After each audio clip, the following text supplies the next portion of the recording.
ନୟାଗଡ଼ ଆରମ୍ଭ ହେଇଛି କିଛି ତ କହିହେଉନି କାହିଁକିନା ସଚିନ ବି ଗୋଟେ ବଲ୍ରେ ବି ଆଉଟ୍ ହେଉଥିଲେ। ତେଣୁ ବର୍ତ୍ତମାନ ଯେହେତୁ ପ୍ରଥମ ଆଜି ଆରମ୍ଭ ହେଇଛି ଆରମ୍ଭରୁ ତ କହିହେବନି ନା। ତେଣୁ ବାସିବ ସେ କେତେବେଳେ ଯେତେବେଳେ 5-6ଟା ସିନ୍ ବିଜିଏମ୍ ଆରମ୍ଭ ହେଇଯିବ ସେତେବେଳେ ସେ ବାସିବ। ଆଉ ମାତ୍ର ଆରମ୍ଭ ତ ଆରମ୍ଭରୁ କିଏ କହିବ। କହିଲେ ସଚିନ ଗୋଟେ ବଲ୍ ବି ଆଉଟ୍ ହେଇଯାଏ କିନ୍ତୁ ସଚିନ ଭାବି ଯାଇଥାଏ ମୁଁ 100 ମାରେ। ହଁ ନିଶ୍ଚିତ ଚେଷ୍ଟା ସେଟା ନିଶ୍ଚିତ ଚେଷ୍ଟା ନିହାତି ଚେଷ୍ଟା ଯାର ଆମକୁ କେବଳ ମାଲିକ ରଖୁଛନ୍ତି ଚେଷ୍ଟା କରିବା ପାଇଁ।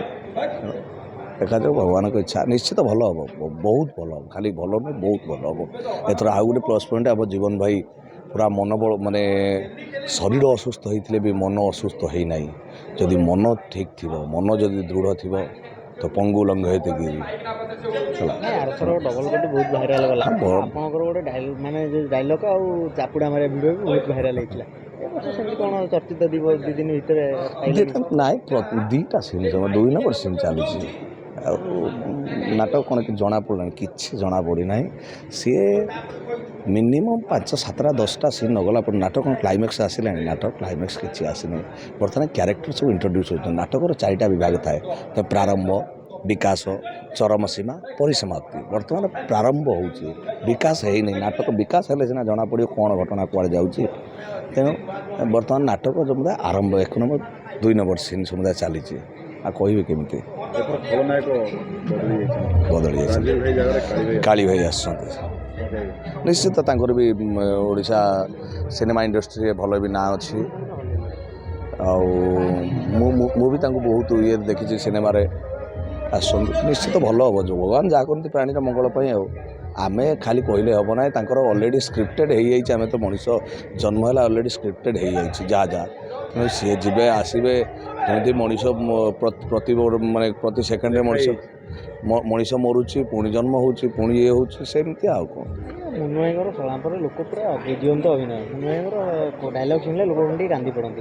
କ'ଣ ପୁରୁଣା ଡାଇଲଗ ଥିଲା ଯାହା ଏବେ ବି ମନରେ ଉଙ୍କି ମାରୁଛି ଆପଣଙ୍କର? ଡାଇଲଗ ତ ବହୁତ କିଛି ଥିଲା ତଥାପି ଗୋଟେ ଡାଇଲଗ କହୁଛି ମାନୁଛି ବାବୁ ପିଲାଟି ଦିନରୁ ମୋ ମାଆକୁ ମୁଁ ଦେଖିନି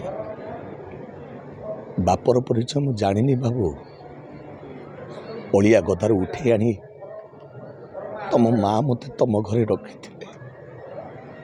ହେଲେ ବାବୁ ଯୋଉ ମା ଛାତିରୁ କ୍ଷୀର ଖାଇ ତମେ ବଡ଼ ହେଇଛ ସେଇ ମା ଛାତିରୁ କ୍ଷୀର ଖାଇ ମୁଁ ବଡ଼ ହୋଇଛି। ସେଇ ମା ପାଖରୁ ସେଇ ପରିବାରରୁ ଶିଖିଛି ସମ୍ପର୍କ କ'ଣ ପ୍ରେମ କ'ଣ ଭଲ ପାଇବା କ'ଣ। ଏ କାହ୍ନା ସବୁ ବୁଝିଛି ବାବୁ। ଆରେ ମୁଁ ତମ ପରି ବେଇମାନ ନୁହଁ ଯେ କି ଗୋଟେ ଝିଅର ସର୍ବନାଶ କରି ସାରିଲା ପରେ ତା ସବୁ କିଛି ଛୁଟି ନେଇ ସାରିଲା ପରେ ତାକୁ ରାସ୍ତାରେ ଛାଡ଼ି ଭାଇ ମୁଁ ତମ ପରି ସ୍ୱାର୍ଥପର ନୁହଁ।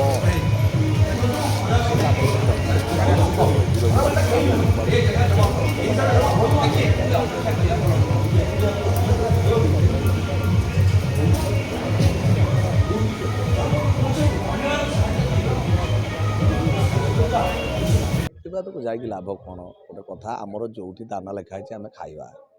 ଯେତେ ଗୋଟେ କଥା ଦେଖନ୍ତୁ ସପୋଜ ମୁଁ ରଙ୍ଗମହଲରେ ଅଛି ମୁଁ ଅମୁକ ପାଟିରୁ ପଇସା ନେଇ ଆସିଲି ମୋତେ ରଙ୍ଗମହଲରେ ଦାନା ଅଛି ମାନେ ଦାନା ପାଣି ରଙ୍ଗମହଲରେ ଅଛି ମାନେ ରଙ୍ଗମହଲରେ ହିଁ ରହିବାକୁ ପଡ଼ିବ। ଯେତେ ବିବାଦ ହେଲେ ବି ଯାହା ହେଲେ ବି ତେଣୁ ଆମେ କାଦୁଅକୁ ଯିବା କାହିଁକି ଗୋଡ଼ ଧୋଇବା କାହିଁକି। ମୁଁ ବି ବିଗତ ଦିନରେ ଗୋଟେ ଫସିଥିଲି ତେଣୁ ସେ ମାନେ ଏତେଟା ସେ ମାଲିକ ଭିତରେ ସଲ୍ଭ ହେଇଗଲା। ଯେତେବେଳେ ମୁଁ ବିଶ୍ୱ ଦରବାର ମାନେ ୟା ପୂର୍ବରୁ ଯେଉଁ ବିଶ୍ୱ ଦରବାର ଗଲି ବିଶ୍ୱ ଦରବାର ପଇସା ଆଣିଥିଲି ତାପରେ ରଙ୍ଗମହଲ ପ୍ରଯୋଜକ ମୋତେ କହିଥିଲି ରଖିବେ ବୋଲି ସେ ଟିକେ ଜଷ୍ଟ ବିବାଦ ହେଇଥିଲା ତାପରେ କମ୍ପ୍ରମାଇଜ୍ ହେଲା ପରେ ବିଶ୍ୱ ଦରବାର ଗଲି।